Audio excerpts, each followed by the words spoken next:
Gentlemans, welcome back from the future. I neglected to hit the old record button on the transcendentalator, and I got no introduction to this cooking of Earl, all the nerdgasms and so forth.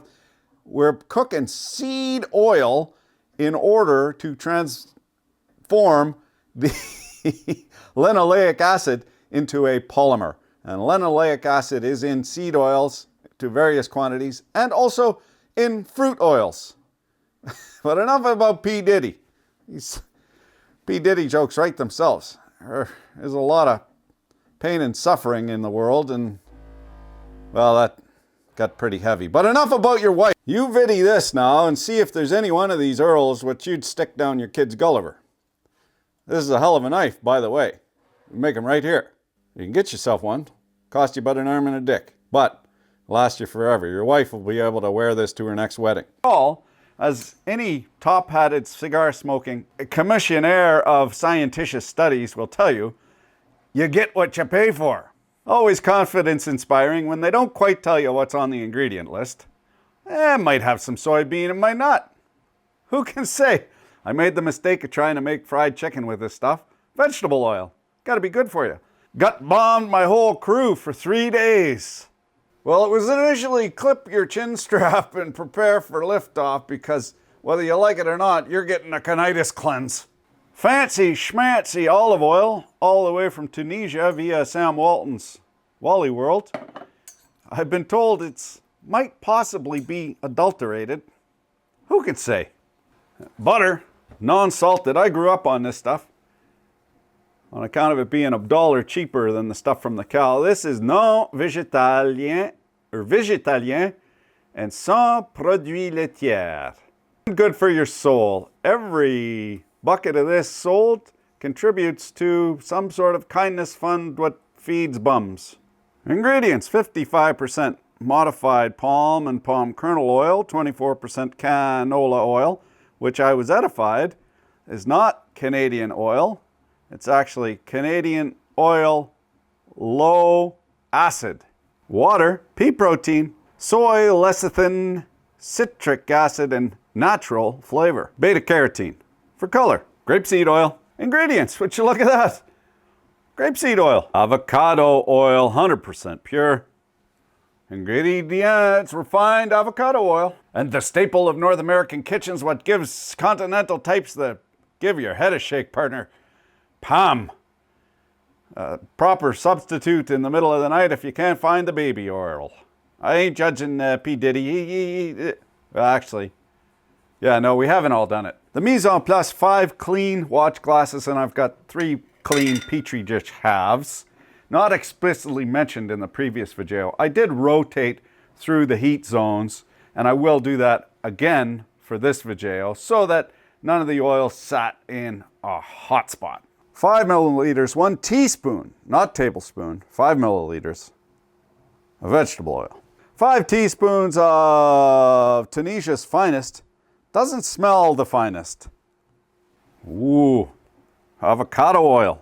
You know it's good. Sealed. Oh, I thought maybe it had a cork even. Nope. No cork stuffer on there. And number 3, grapeseed oil. This has the highest concentration of linoleic acid of any regularly available, and this is number 4. This is used quite often in seasoning cast iron pans because it produces a plastic film quite nicely because of the high linoleic acid content. Now, I didn't explicitly say this, but the linoleic acid, the way it polymerizes, and I apologize for my tongue tangulation. I have looked up the pronunciations of these, so I should be better. But if someone can't pronounce something, it just means that they learned it from a book. They didn't have some fancy school learning. They learned it on their own. Kind of a bit of a noblesse in itself. As I was elucidating prior to being so rudely interrupted by my stream of consciousness, where was I? Boobies. I apologize. I got to do a little bit of house cleaning. I got distracted. All clean.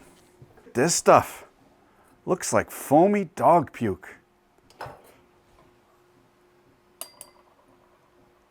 Ugh. Canola oil, modified palm oil, coconut oil, soy lecithin, dimethyl silicone, isobutane, and propane as propellants. Just what you want in your kids' pancakes.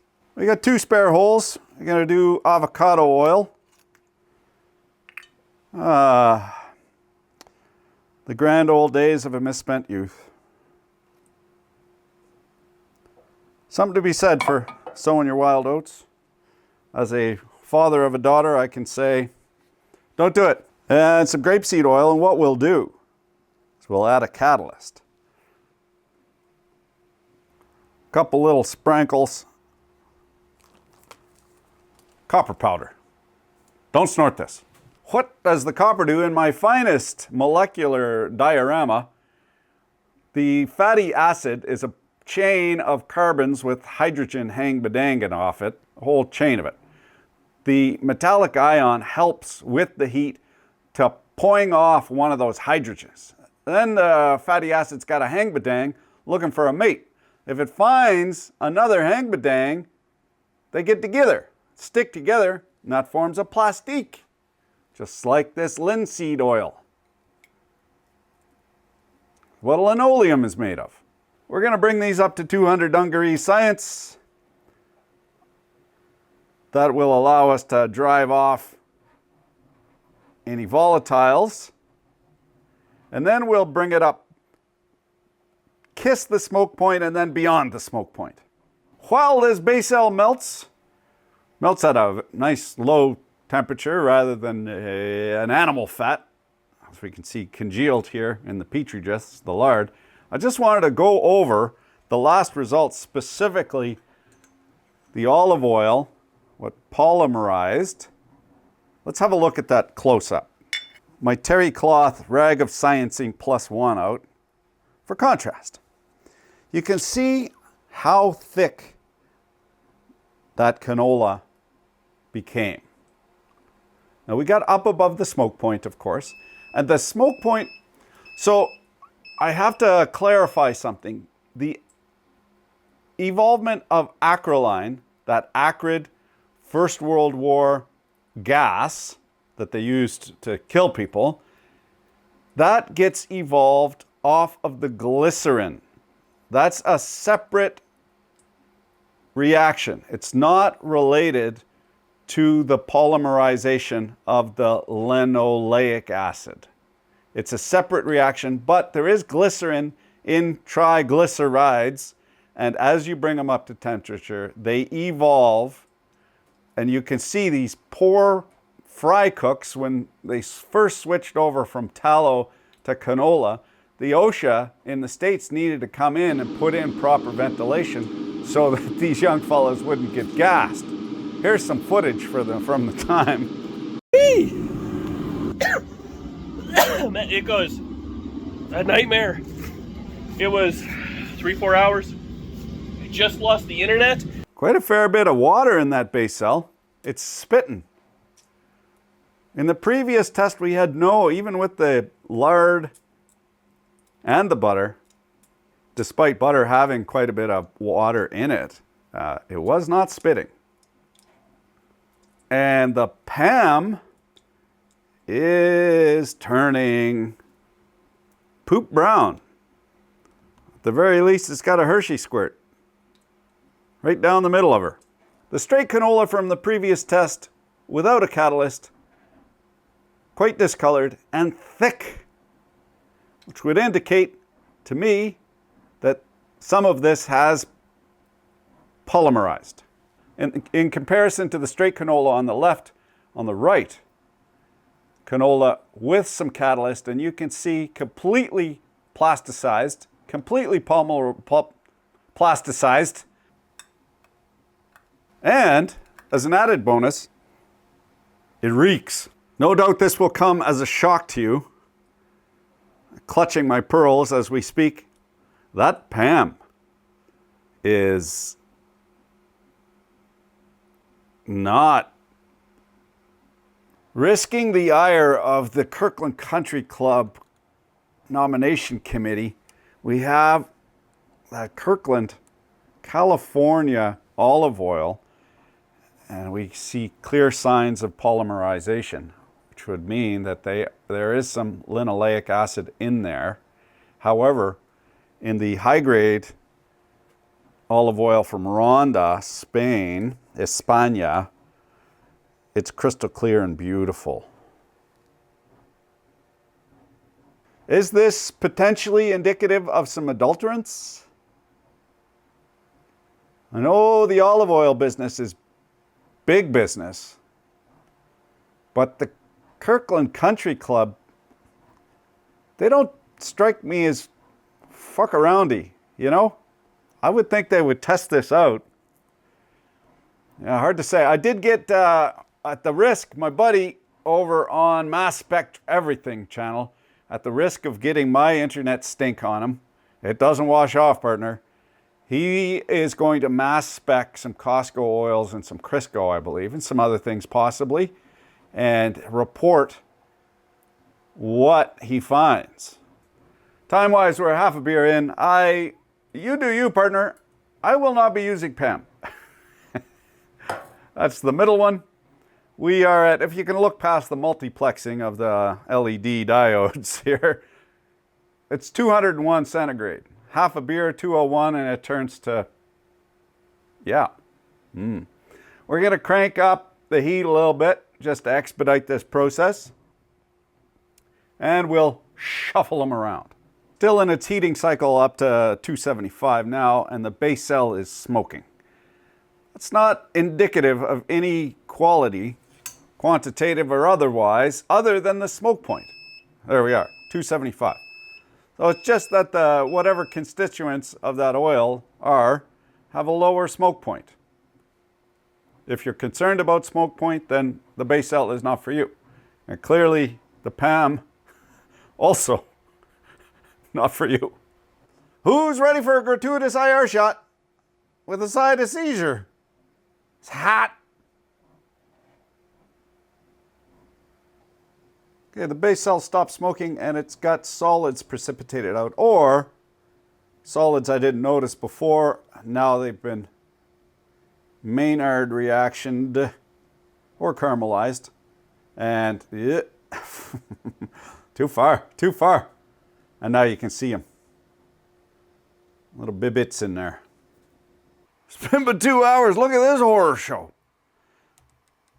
For perspicacity's sake, repeatability, science-wise, if you're going to reenact this, don't use the watch glasses. On account of they're too easily spilt. Over here in watch glass 1, let's just zoom in on that. We have the vegetable oil. Looks pretty good. And I reiterate, this is above the normal cooking temperature. That's quite accurate, and it does have a waxy top note.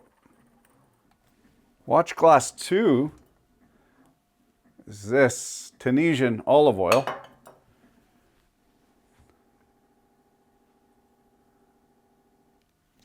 And surprisingly, nice and clean looking. Doesn't appear to be any polymerization. Yeah, nice and clean. Best give her a hoot for science. It smells like warm oil. 3 is the avocado oil. Cheapest I could find. It's got a lot of schmutz, but I believe that's on the bottom side, so we're going to have to wipe that off. That's the avocado oil. No polymerization. That's all on the bottom side. And nothing nasty to smell. I don't cook with avocado oil. I think if you're paying the price, you might as well just buy beef tallow. This one's the grapeseed oil, and it's a bloody disaster, as we'd expect it to be because it's very high in linoleic acid. Grapeseed snots. Oh, that's the stuff. Here we got the Becel Heart Healthy. margarine, or rather vegetable butter. Used to be, I'm old-fashioned, used to be you take a vegetable squeezing and turn it into a butter-like spread. It had to be called margarine, but no longer. Ooh, smoky. I forget what this is. Number 8. Get high on my own supply here. Well, it's pretty gross, but it does have that copper catalyst in it. So whatever it is being catalyzed. The day is the morrow, and I just filmed the intro. We're jumping around more than a Tarantino film, but not to worry, I'm not going to take a shot of one of these off of Salma Hayek's foot. No, spank you very much. Splayed out before us are the results of our nerdgasm gone wild. All kinds of earls here, and they essentially turned to schmoo. Now, I've been getting some heat from my fellow Cambodians. That is, I am in the People's Republic of Kanakistan, and the province next door happens to be Alberta, one of the premier provinces for growing genetically modified canola seed, for genetically modified control of the weeds, and big old yields of margarine oil. It raised hell all over this native prairie soil. Right, the test is done, and you can see the results. Now, partner, you fill your boots with whatever kind of oil that you want to feed your family. This is not an endorsement, or just cooking the stuff. The stuff doesn't cook in your Gulliver. The thing is, you can eat whatever oils you want. You buy them. Don't make no never mind to me, partner. I am cooking these for science, said the Laestace to the Pharisee. The way triglycerides and their itinerant parts get digested in your system is with lipase. It's an enzyme that breaks down fatty acids. Now, you also need lecithin. And lecithin is in eggshells, or egg yolks rather. It is an emulsifier. You cannot digest oil without having it emulsified in water. Have you ever had milk, buttermilk, and you churned it and the fat comes out of it? It's not emulsified anymore. From a mechanistic standpoint, that is a simple set of gears. This gear does this thing, this gear does this thing, and it might be very, very, very complex, but the variables aren't interdependent. So you change one gear, you can change it for another. The human body is not like that. It is not mechanistic. It is very complicated. When you change one thing, it also changes a whole bunch of other things.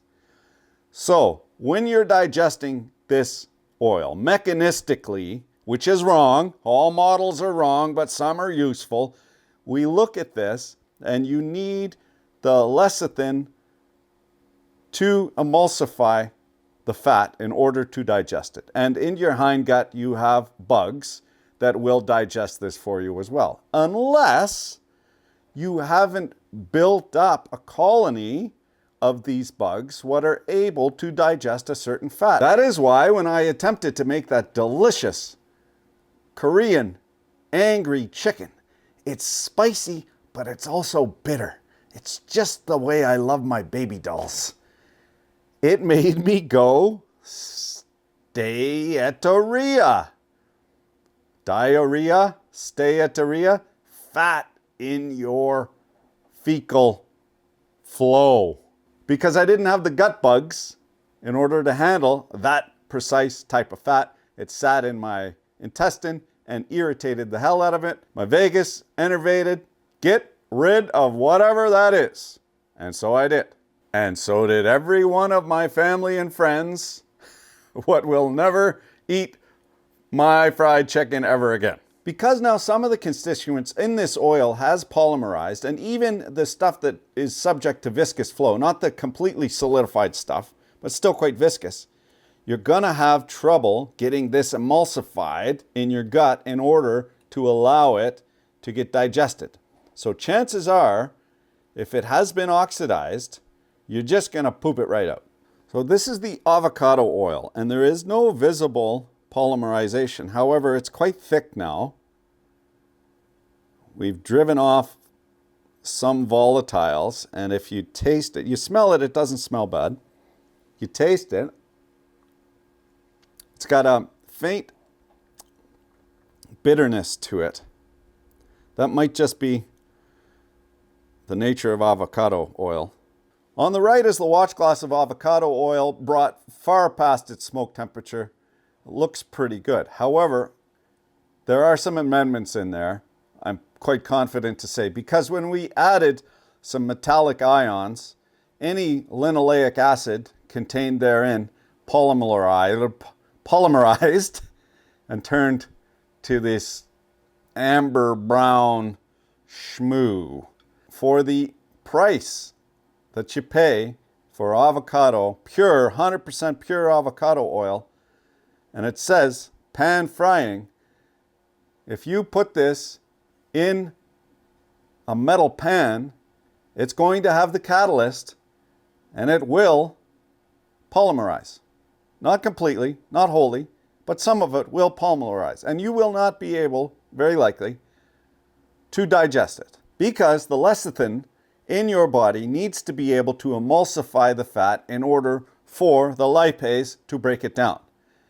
It cannot as effectively homogenize, or emulsify rather, a fat that has been turned into a plastic. Kind of makes sense. And then the PAM. Oh God. I'm only going to keep this around for emergencies during the toboggan season. Look at it. Brown. Why does everything turn brown? Why is poop brown? I'll tell you why. And sometimes it's not brown. It's brown because of bilirubin. You are digesting your own hemoglobin, your own red blood cells in the liver, and it gets pumped into the gut to try and reabsorb some of that iron. It goes into your stool and turns it brown. That's why when your kids eat nothing but fishy crackers for 2 weeks, their stool looks like they're gonna die. They need some meat. They need to up that bilirubin, get some red blood cells in them. Okay, so thanks for watching. I enjoy our little platitudes of bumblefuckery here in the shop, and I am sure that you will add your considered discourse down in the doobly-doo. Thanks for watching. Keep your dick in a vice.